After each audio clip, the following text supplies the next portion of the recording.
ओं नमो भगवती वासुदेवाय नम। नमस्कार बंधुगण आपण मानक आम यूट्यूब चैनल को स्वागत।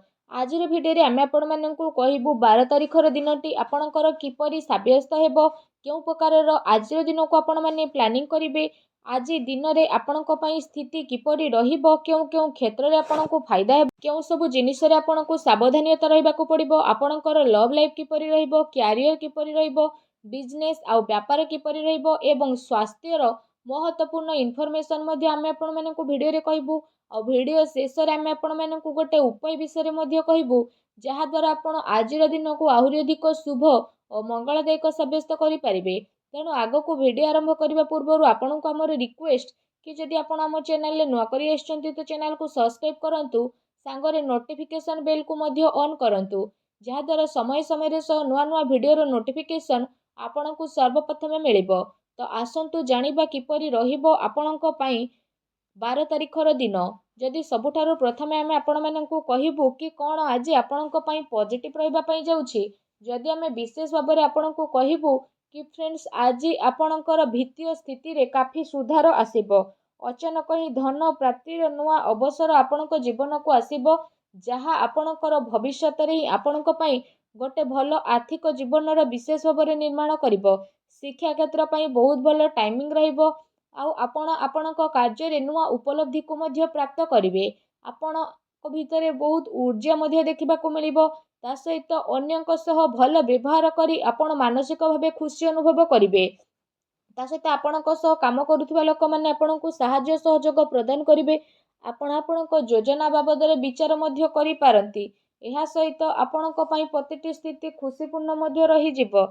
आपण शांतिपूर्ण भाबरे कथा कहिबे तो लोक माने आपणकर काफी तारीफ करिवे। आपणकर आर्थिक स्थिति काफी बहुत भलो रहिबो।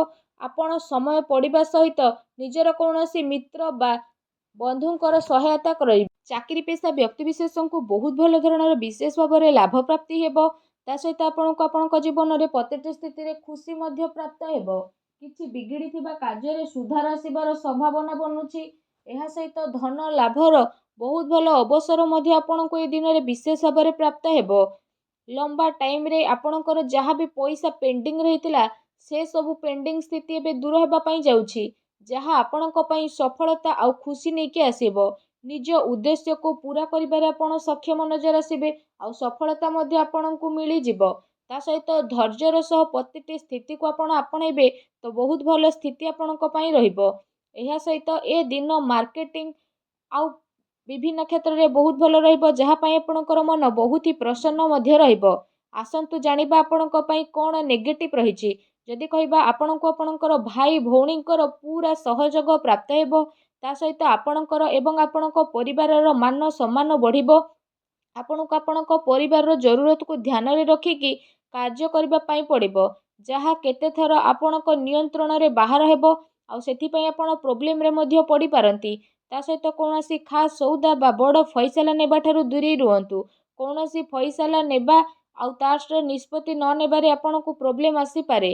केउठी ना केउठी जदि कहिबा रोकावटर स्थिति आसी पारे। जोश रे आसिकी काहाकु भी आपण कौनसी बिना मागी परामर्श दियंतु नाही। प्रतियोगी परीक्षा रे सबु कार्य आपणकर पूरा हेबो, किंतु अनावश्यक खर्च बढ़िबा कारणरू आर्थिक स्थिति प्रतिकूल होई पारे। लेण देण रे सावधानता रखंतु। पारिवारिक माहौल बहुत भलो रहइबो, किंतु फ्रेंड्स को सह मनांतर मतांतर होई पारे।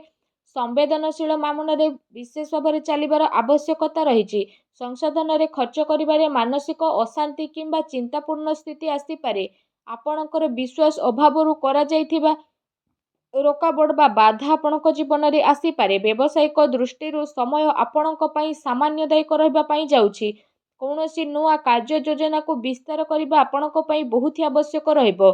कौनसी चिंता बा मतभेद आपणकु चिड़चिड़ापण बनै पारे।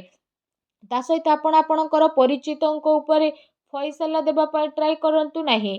आपणकु परे प्रॉब्लम आसी पारे।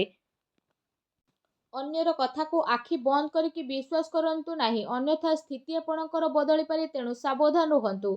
आसंतु जानिबा आपणकर आज लव लाइफ किपरि रहिबो। कौनसी प्रकारर यात्रा किंबा कौनसी प्रकारर शॉपिंग इत्यादि को नै यात्रा आपणकर होई पारे। एमिति रे आपणको आपणकर संबंध बनी रखिबार विशेष आवश्यकता रहिछि। आपणकर प्रयास रे स्थिति चिंतापूर्ण मध्ये होई पारे। ଆପଣ ଆପଣଙ୍କର ସମ୍ପର୍କକୁ ନୂଆ ରଚନାତ୍ମକ ଦେବେ ଓ ତାକୁ ମଜବୁତ ମଧ୍ୟ ବନାଇବେ। ଏହାଦ୍ୱାରା ଆପଣ ଜଣେ ଆଉ ଜଣଙ୍କ ପ୍ରତି ଅତ୍ୟଧିକ ଆକର୍ଷଣ ମଧ୍ୟ ଅନୁଭବ କରିବେ। କିନ୍ତୁ ଧ୍ୟାନ ରଖନ୍ତୁ, ମର୍ଯ୍ୟାଦିତ ଆଚରଣ କରିବା ସର୍ବସାଧ ଉଚିତ ସାବ୍ୟସ୍ତ ହେବ।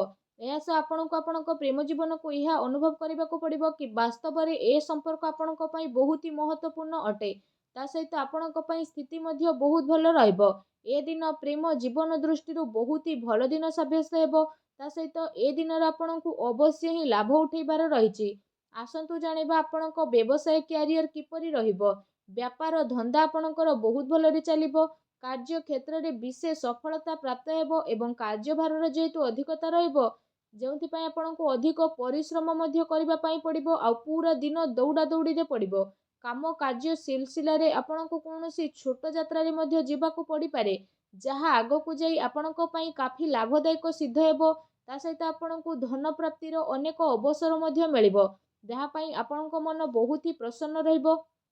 ତା ସହିତ ମେଡିକାଲ କ୍ଷେତ୍ରରେ ଜଡ଼ିତ ଛାତ୍ରଙ୍କ ପାଇଁ ଦିନ ବହୁତ ହି ଭଲ ରହିବା ପାଇଁ ଯାଉଛି। ଚାକିରି କରୁଥିବା ବ୍ୟକ୍ତି ବିଶେଷଙ୍କ ପାଇଁ ଦିନ ଯଦି କହିବା କାଫି ମିଳାଜୁଲା ରହିବ। ତା ସହିତ ଆପଣଙ୍କୁ ଆପଣଙ୍କର ବ୍ୟବସାୟକୁ ନେଇକି କୌଣସି ଯାତ୍ରା ମଧ୍ୟ ହୋଇପାରେ, ଯାହାର ଆପଣଙ୍କୁ ସକାରାତ୍ମକ ପରିଣାମ ପ୍ରାପ୍ତ ହେବ। ତା ସହିତ ବ୍ୟବସାୟିକ ଦୃଷ୍ଟିରୁ ଏ ଦିନର ସ୍ଥିତି ଆପଣଙ୍କ ପାଇଁ କାଫି ଅନୁକୂଳ ରହିବ ଆଉ ଏ ସମୟରେ କୌଣସି ଭଲ ଲାଭ ମଧ୍ୟ ଆପଣଙ୍କୁ ପ୍ରାପ୍ତ ହେବ, ଯାହାର ଆପଣଙ୍କୁ ଲମ୍ବା ଟାଇମରୁ ଅପେକ୍ଷା ରହିଥିଲା। ଆସନ୍ତୁ ଜାଣିବା ଆପଣଙ୍କର ସ୍ୱାସ୍ଥ୍ୟ କିପରି ରହିବ। ଯଦି କହିବା ଆପଣଙ୍କୁ ଆପଣଙ୍କର ସ୍ୱାସ୍ଥ୍ୟକୁ ନେଇ ବିଲକୁଲ ବି ଚିନ୍ତା କରିବାର କୌଣସି ଆବଶ୍ୟକତା ନାହିଁ। ଆପଣଙ୍କର ସ୍ୱାସ୍ଥ୍ୟ ଆପଣଙ୍କୁ ଆଜି ଭରପୁର ସାଥ ପ୍ରଦାନ କରିବ। ସ୍ୱାସ୍ଥ୍ୟ ଦୃଷ୍ଟିରୁ ଦିନ ଆପଣଙ୍କ ପାଇଁ ବହୁତ ଭଲ ରହିବ। ଆପଣ ନିଜେ ନିଜକୁ ଊର୍ଜାମାନ ଏବଂ ବିଲକୁଲ ଚିନ୍ତାମୁକ୍ତ ଅନୁଭବ କରିବେ, ଯାହା ପାଇଁ ଆପଣଙ୍କ ମନ ବହୁତ ହି ପ୍ରସନ୍ନ ରହିବ। ତା ସହିତ ସ୍ୱାସ୍ଥ୍ୟକୁ ଆହୁରି ଅଧିକ ଭଲ ରଖିବା ପାଇଁ ଆପଣ ପ୍ରତ୍ୟେକ ଦିନ ଯୋଗ କରନ୍ତୁ, ବ୍ୟାୟାମ କରନ୍ତୁ ଏବଂ ସୁସ୍ଥ ରୁହନ୍ତୁ। ଫ୍ରେଣ୍ଡସ୍, ଆସନ୍ତୁ ଜାଣିବା ଆଜି ଆପଣଙ୍କ ପାଇଁ କ'ଣ ବିଶେଷ ଉପାୟ ରହିଛି।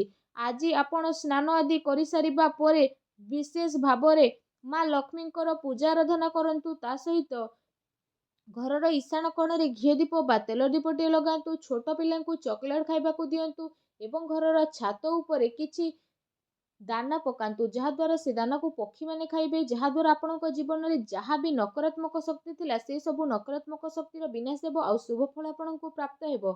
ତା ସହିତ ଆପଣ ଯେତେବେଳେ ଘରୁ ଦୂରଯାତ୍ରା କରୁଛନ୍ତି, ମଥାରେ ଚନ୍ଦନର ଟୀକା କିମ୍ବା କେଶରର ଟୀକାକୁ ମଧ୍ୟ ଲଗାନ୍ତୁ। ଏହାଦ୍ୱାରା ମଧ୍ୟ ଯାତ୍ରାର ପ୍ରତିଟି ଶୁଭ ଫଳ ଆପଣଙ୍କୁ ପ୍ରାପ୍ତ ହେବ। ଆଶା କରୁଛି ଆଜିର ଭିଡ଼ିଓଟି ଆପଣଙ୍କୁ ନିହାତି ଭାବରେ ଭଲ ଲାଗିଥିବ। ଯଦି ଆମର ଭିଡ଼ିଓଟି ଆପଣଙ୍କୁ ଭଲ ଲାଗିଥାଏ ତ ଭିଡ଼ିଓଟିକୁ ଲାଇକ୍ କରନ୍ତୁ। ଆଉ ଯଦି ଚ୍ୟାନେଲରେ ଆପଣ ନୂଆ କରି ଆସିଛନ୍ତି ତ ଚ୍ୟାନେଲକୁ ସବସ୍କ୍ରାଇବ୍ କରିନେବା ସହ ପାଖରେ ଆସୁଥିବା ବେଲ୍ ଆଇକନକୁ ମଧ୍ୟ କ୍ଲିକ୍ କରନ୍ତୁ, ଯାହାଦ୍ୱାରା ଏହିପରି ଭିଡ଼ିଓ ଯେବେ ବି ଅପଲୋଡ଼ କରିବୁ ତାର ନୋଟିଫିକେସନ୍ ଆପଣଙ୍କୁ ସର୍ବପ୍ରଥମେ ମିଳିବ। ଧନ୍ୟବାଦ।